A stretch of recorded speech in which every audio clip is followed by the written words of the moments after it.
Right,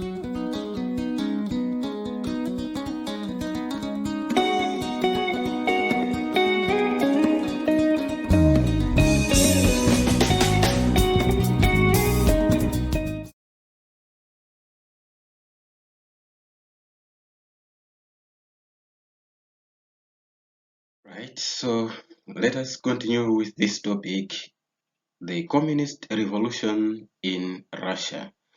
Communist revolution in Russia. So let's start by looking at Russia. Russia, when we talk of Russia, it is a huge land of flat plains uh, and pine forests and long wide rivers in Eastern Europe. So it is a very wide land in Eastern Europe, that is in the Northern Hemisphere. So it's very big country. So 1/3 of Russia is in Europe, while the rest is in Asia. So you can see there the drama of Russia, that it is a European country, but only 1/3 is in Europe, while the rest, that is 2/3, is in Asia. So where is Russia supposed to be?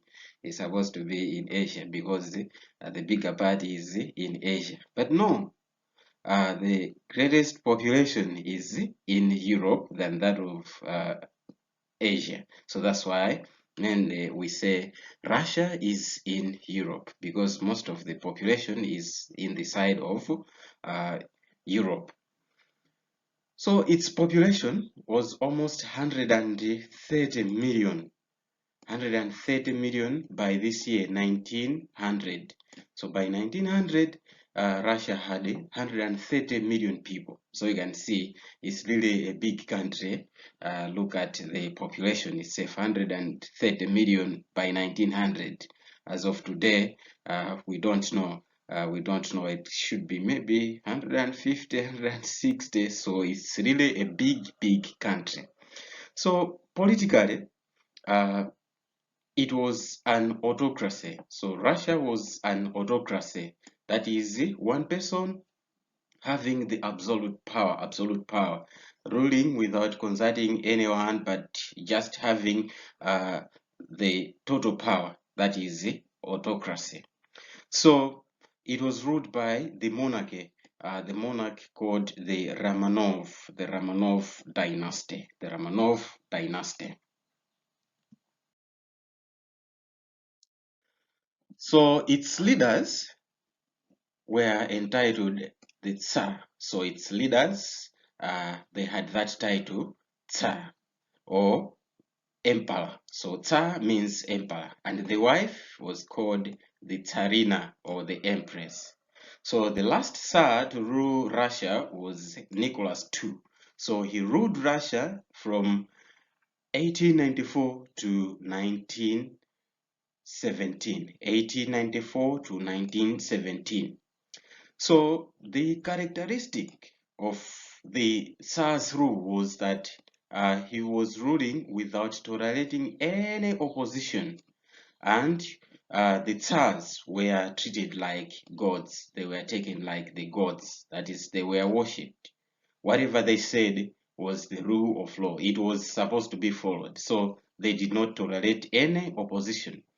But this monarchy ended in 1917, and it was replaced by communism. So that's why you can see that this topic is talking about communist revolution in Russia. So before communism, there was the monarchy, which ended in 1917. So communism itself, which took over from 1917, that communism ended in 1991. So you can see there how Russia has evolved in terms of leadership, rulership, starting from the autocracy, communism, and now we talk of democracy. So that's how Russia has evolved in terms of leadership.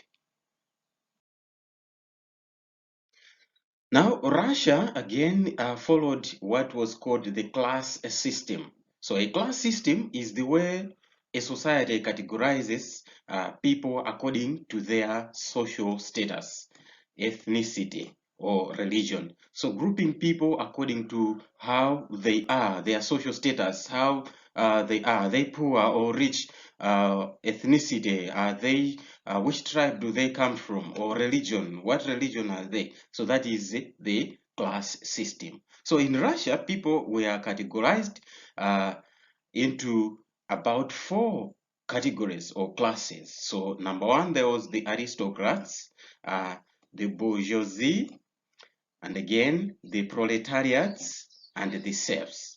So these were the classes of Russia.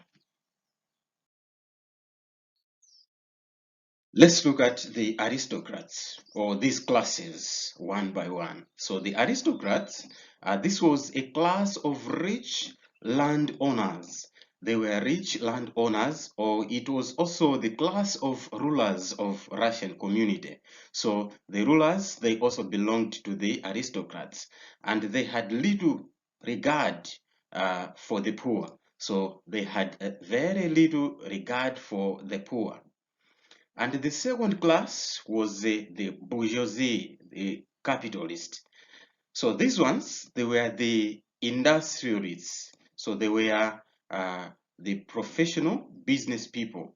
They were professional businessmen. And they owned land and used the peasants, the serfs.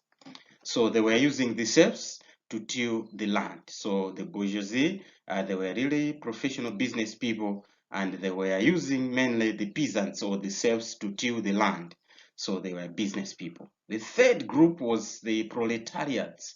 The proletariats, these were industrial workers. They were employed people. So they were poor. They were poor. Usually, they were exploited by the bourgeoisie, the business people. So they employed this working class, the proletariats. So these proletariats, they were not rich at all. They were very poor and were exploited by the bourgeoisie. So they were exposed to poor working conditions, and not only that, low salaries, see, and poor hygiene or sanitation. So they were exposed to that. For example, someone opening his company or factory, a big factory, but not regarding where his people are going to live. So they were just living maybe in poor chalets. So it was not good at all for the proletariats. The other one was the serfs, the fourth group, the serfs. So these were also known as the peasants. This class, it was a class of uneducated people. So they were mainly exploited in the farm work. They were doing the farm work. So they were treated as slaves, usually. Maybe because they were not educated, then they were treated as slaves by the landowners. And furthermore, these ones, they did not have the freedom or the rights. So the peasants' life was tough in Russia because they were disregarded. They were taken as slaves. So a slave, as you know, a slave has no freedom, a slave has no right. So those were the serfs or the peasants. Now, in this topic, as we have said, we are going to look at the Russian revolutions. So these revolutions, they took place 2 times. It took place in 1905 and the other one was in 1917. So there were those 2 revolutions. So the beginning of it is that we are talking of the 1900s here, the 1900s. So by 1900, Russia was mainly an agrarian country. What does that mean? It means it depended only or mainly in agriculture, and it was economically backward with few industries. So maybe by that time, Russia was also in the category of Malawi, whereby few industries, mainly depending on agriculture. So that was the status of Russia. So a country that depends on agriculture only, it is called an agrarian country. So majority of the Russians were the peasant farmers. So remember that class system? We have said that the peasants were taken as the slaves, and yet they were the majority. So look at the country. It is divided into classes, but the largest class is the class of disregarded people, the class of the people who are taken as slaves.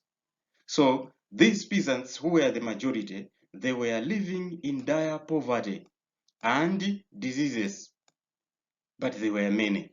So you can see they were in poverty and no one regarded their poverty. They were in diseases, no one maybe took that initiative to regard to say we need to find a solution to the diseases that is troubling this peasant class.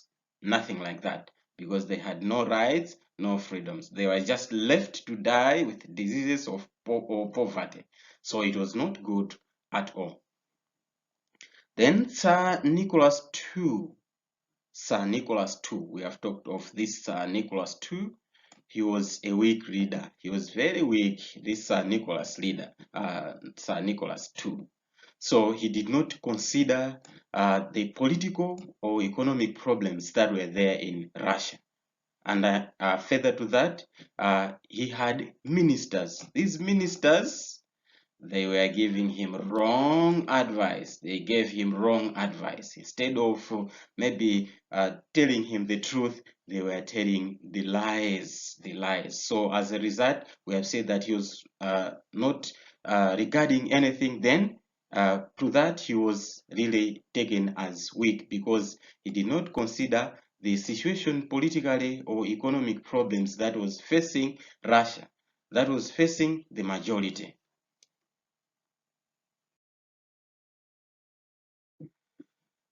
So the church and the police.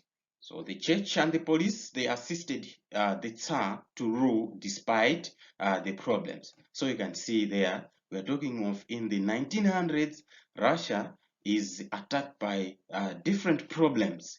Mainly the majority of the people, they are living in poverty. The workers, the working class, as well as the peasants, they are living in poverty. But the Tsar did not regard anything. So the church and the police assisted his leadership or his government to go on. So there was this church, the Orthodox Church. So this was the main Christian church, and it was telling the people that it is sin to oppose leaders. It is not good to oppose leaders. So it was preaching to the people to say, no, no, you cannot oppose your leaders. So with that, the church was assisting to rule, or the Tsar's government to rule, because people, although they were facing problems, they were living in poverty, but they could not rise against their leaders or the Tsar. The reason was that the church preached that it was sin to go against the leaders. And the police also assisted his or the Tsar's government. So there was this police called the Okhrana, the secret police. So this one, it was silencing the criticism. So it was there to silence any criticism. So opponents of the of the government, they were arrested and sent to labor camps in Siberia. So it was very far, Siberia, very far from the main centers where people, or from the main towns. So it was just the area where there were only farms there. So anyone found to be in opposition, the police was arresting and sending those people to work far away in the farms, that is in Siberia. So people were generally not happy with the Tsar. Hence, there were the revolutions in 1905 and 1917. So people were not happy.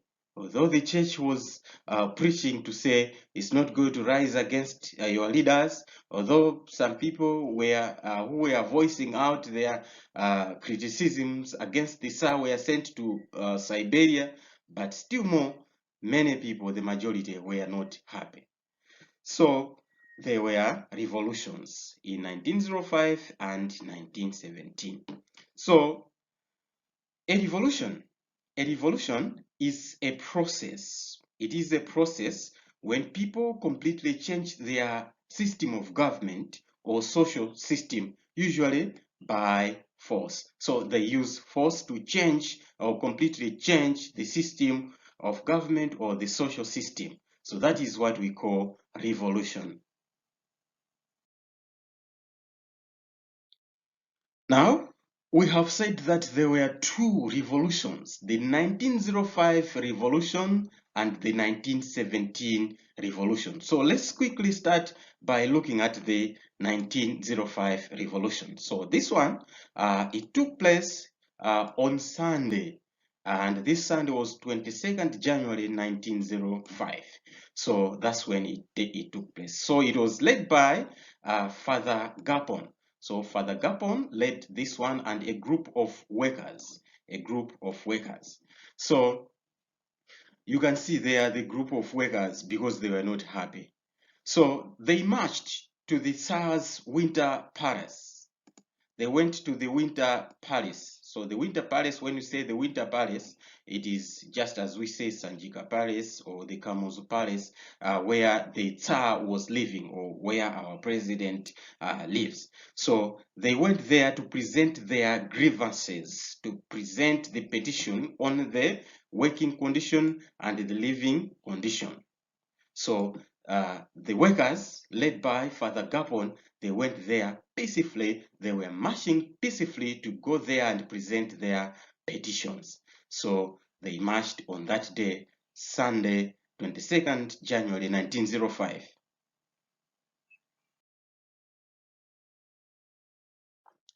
Now, what were the causes? What caused this revolution in 1905? So there were a number of causes. There were a number of reasons why people marched. The first one, the peasants' grievances on land. So the peasants, these were the serfs. The peasants, they wanted to take away land from the landlords because they were the Russians as well. And they were just abused. But they did not own land, so they wanted land to be given to them. The second cause was Russia's defeat by Japan in 1904-1905. So Russia was defeated by Japan in that war. So people were worried of Russia's stability under the monarchy of the Romanov dynasty. Why? Because that defeat implied that Russia was declining as a world power. So people were not happy to say, maybe it's because of this dynasty. It's not considering Russia to be great. So we are going down because of the Romanov dynasty. So the people were not happy with that defeat. The third one was poverty. Poverty with low living standards. Poverty with low living standards. So food was scarce and expensive, and it made people to hold riots. So people, they were holding riots because they could not find anywhere to buy food. And if it was there, then the food was very expensive. As a result, things were not okay in Russia. So those were some of the causes. And furthermore, the poor working conditions. The workers, the bourgeoisie, they exploited the workers by giving them long working hours and overcrowding in the workplace or else in the living areas.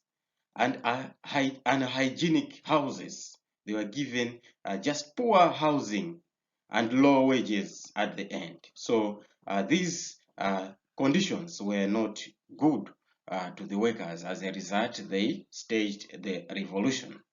And the other cause of 1905 revolution was to reduce the powers of the Tsar and create the Duma. So the Duma was like the parliament.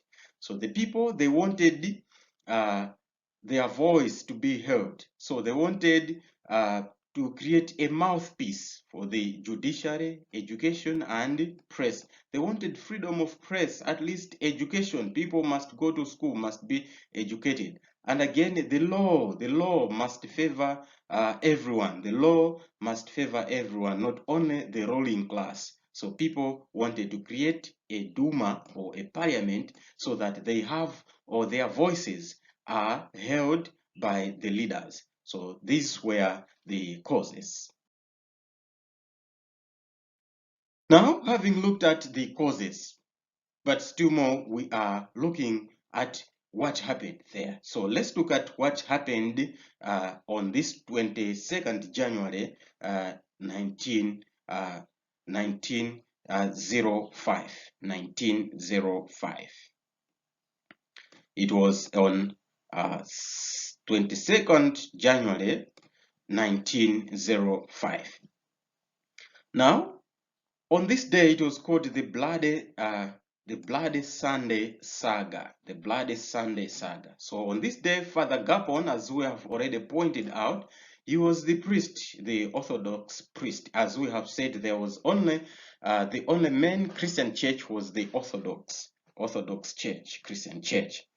So as they went to the Winter Palace to present their petition on a democratic means or in a peaceful way, so that they have the better living conditions or working conditions. So as they approached the palace, what happened was that a number of them, the workers, they were shot dead by the Tsar's guard at that Winter Palace. So that's why it was called the Bloody Sunday. It was called the Bloody Sunday. They marched peacefully to present their petition, but then the guards there, they opened fire and killed some or many of the workers or the demonstrators there. So the people were angered and they wanted to overthrow the Tsar or Tsar Nicholas II.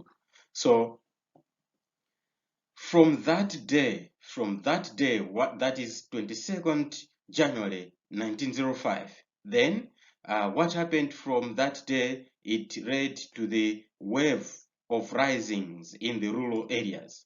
So after that, people dispersed. And when it was heard in rural areas that those who represented you to go to the Winter Palace to present the petition on the living standards for everyone, the peasants, the workers, and everyone, those people have been shot dead. Then that one, people in the rural areas, when they heard that, they started to riot. So peasants in the rural areas, they began to burn houses and kill their landlords to say, now enough is enough. We are taking the land by force. So urban workers across Russia, again, they demanded the improved labor conditions and political representations. So it was just a chaos now, countrywide, riots everywhere in or after that bloody Sunday. So that's what happened in Russia that day. So leaders of the revolutionary groups, such as the Social Democratic Party and the Social Revolutionaries, they advocated for more pressure on the government. So some leaders who were just underground, they were putting up more support to the people to say, go on, go on. So there was the Social Democratic Party and the Social Revolutionaries. So those people, they were putting up more pressure on the government so that things should change. So what happened or what followed was that the workers, they rejected their leadership and they organized their own councils, which were called the Soviets. So what we are saying here is that this Social Democratic Party that we are talking about, the leaders and the leaders of the social revolutionaries who were just putting up support, these ones, the leaders, they were not heard. The people, they did not understand them. They did not support them. So instead, the people, they created their own councils, which were called the Soviets. So the councils, for example, you are in Doha, then the people of Doha, they create a council concerning for the concerns of that area. The people in Mangochi, they also create their own council there for the problems that are there in Mangochi. And again, the people maybe in Kota, in Karonga, in Chitipa, all over creating their own independent councils instead of just belonging to one party.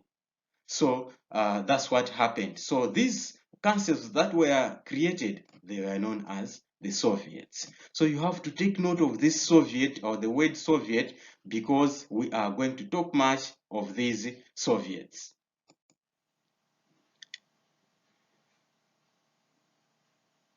So soldiers stopped getting orders from the Tsar and joined the revolutionaries. So you can see what happened there. It was total chaos.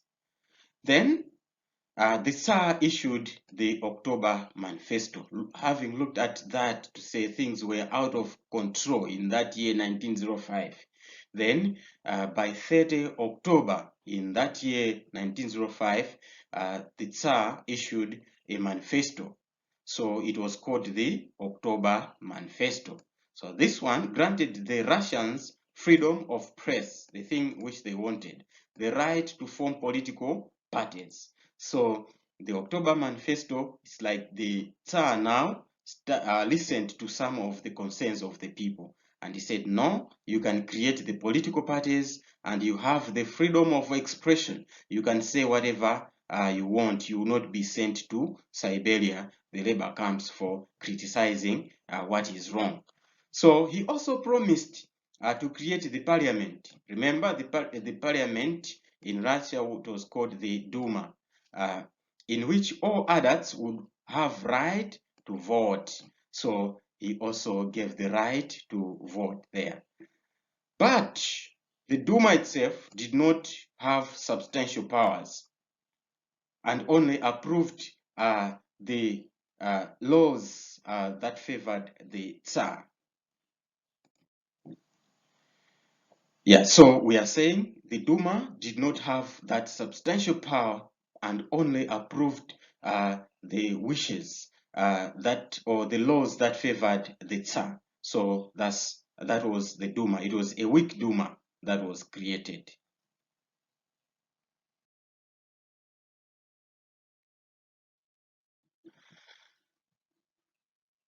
Now, the communist revolution that took place in 1917. So the 1917 communist revolution, that is another thing that we have to look at.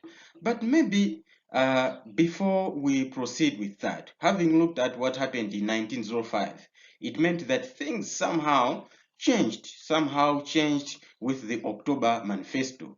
The Duma was created, but it was the weak Duma. So we are going to see the connection now. After some time, things also changed. But this time around, it was another revolution, which was called the Communist Revolution. The 1905, it was just the revolution, whereby the people, they wanted to change the government, not to change as such, but to change its way of leadership and create a voice of the people, create the Duma, whereby the people's voices would be heard. So it was not aimed at changing. That is the 1905. But the 1917, it was something different. It was a communist. Now let's look at this idea of communism. What is it? So when we talk of communism, it is the political system, political or economic system which does not allow private ownership of property, ownership of property or industry, and it treats people of all social classes equally. That is to say, no classes now, no class system. So no private ownership. I have a car, you have a car, it belongs to everyone. See? So no one to have a factory, the factory for the government, and it means for everyone. So this idea, it was developed by Karl Marx and Friedrich Engels. So Karl Marx was a German Jew. He was a German, but a Jew as well.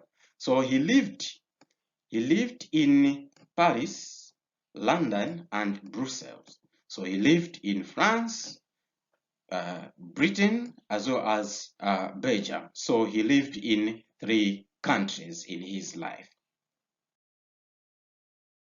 So he wrote 2 books. Karl Marx wrote 2 books, The Communist Manifesto and Das Kapital. Das Kapital. So he said in his books, or his ideas, he said that societies are divided into the haves, there are the haves and the have-nots. There are the people who have something and the people who do not have something. Those are called the haves and the have-nots according to Karl Marx. The haves and the have-nots. I think that's true even in our societies today. You can spot out the haves and you can also spot out the have-nots. So that's what Karl Marx said, to say societies are divided into those haves and have-nots. So he noted that the haves or the have-nots are always exploited by the haves. People who are having something, people who are rich, usually they exploit those people who are poor. So the haves are the people who are rich. The have-nots, those who are poor. So those who are rich, according to Karl Marx, he says, those who are rich, usually they exploit those who are poor. So he said that for the have-nots, those poor people, to liberate themselves from that exploitation, they need to stage a revolution against the haves, against the rich, and run the country for the benefit of all. So that was the baseline of communist idea. So he advocated for the worldwide spread of communism to create the classless society. No class. Everything that is there should belong to everyone. So that is the idea behind communism. So in this part, 1917 revolution in Russia, we are going to look at the communist. So when we talk of communist, now we have the idea to say no classes. Everything belongs to everyone.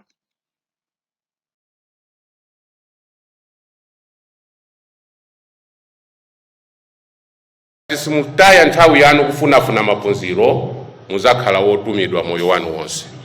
Ngati simuphunzira anthu azingokutumani, ajala kalime, ajala kuchwe manyazi, ajala katende yanti, ndipo anthu ophunzira wandi wotumanso kwambiri.